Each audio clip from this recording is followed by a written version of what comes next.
Hello, and today is January 19th, and we're reading from Matthew chapter 16.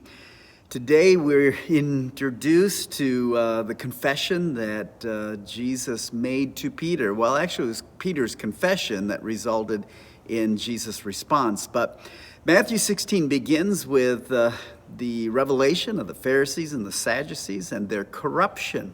And they're seeking for a sign. They're always seeming to assault Jesus in every maneuver and everything that Jesus would do.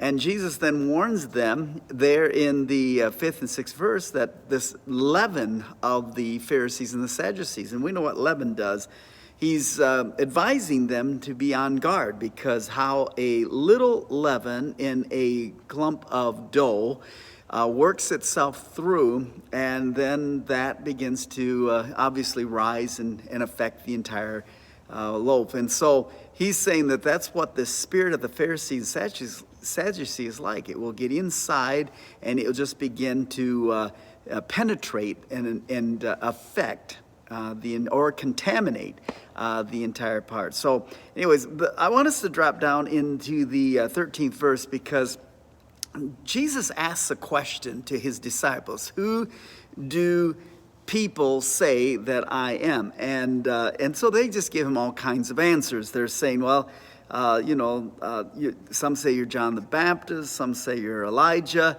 you're maybe Jeremiah, and they're giving all these answers. And then Jesus throws this question back at them: but who do you say that I am? It's always easier to say what other people think, right? So they're confronted with this. Well, who do you say that I am? I envision that there's this awkward silence that prevails, and then all of a sudden Peter blurts it out: you are the Christ, the Son of the living God.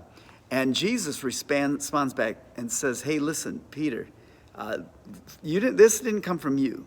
That's what it says in verse 17. This didn't come from flesh and blood, but he says, this was revealed to you by my Father who is in heaven. Now I want you to remember that, because it's very significant.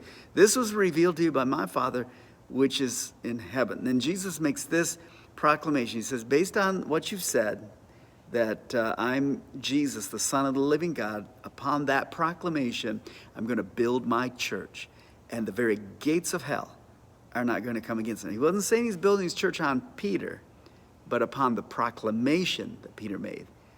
The proclamation that Jesus is the Son of God. Now, and then he says, listen, I'm going to give you, that is, disciples, I'm going to give all the disciples, you and I, all of us, have kingdom authority.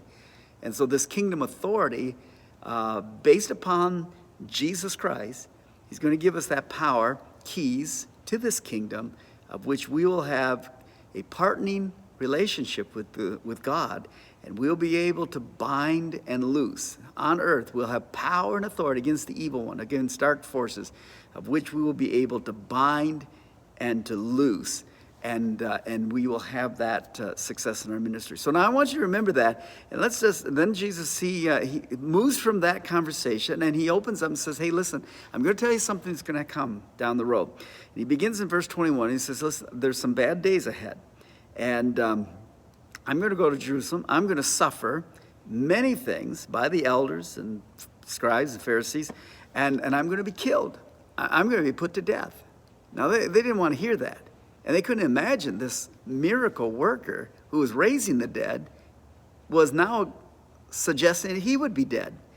And Peter, in verse 22, responds back, and he rebukes Jesus. This is a remarkable thing that Simon Peter, the one who came to Jesus early on and said, get away from me, Jesus, I'm a wicked man, is now saying he's rebuking Jesus for suggesting that he was going to suffer and die.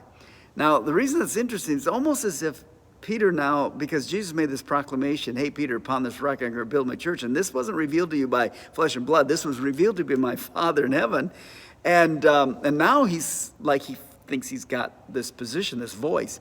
In verse 23, Jesus turns to Peter, and look what he says. He says, get behind me, Satan, okay? You're an offense.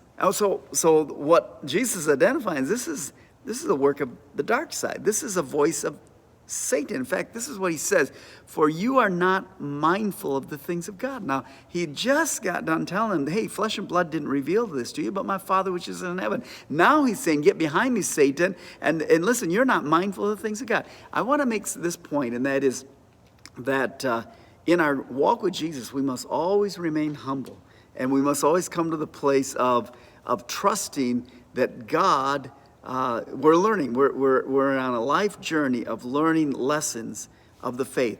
And we may think that we've come a long ways. We may think we've arrived. We may have a feeling of confidence and assurance that, listen, I cannot fall. But the Bible warns us, he that thinks he stands, take heed lest he fall. We always have to remain humble. And Peter allowed pride to get inside of him.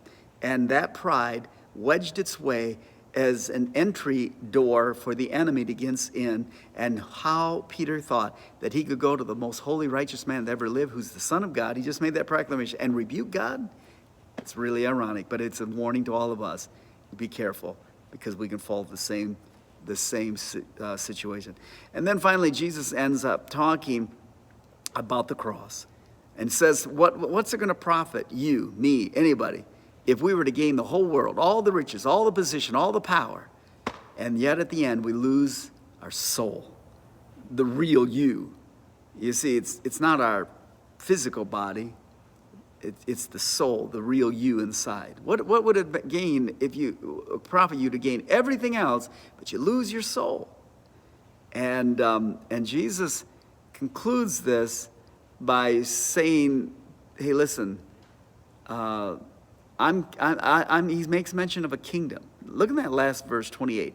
Assuredly I say to you, there are some standing here who shall not taste death till they see the Son of Man coming in his kingdom. So think of this.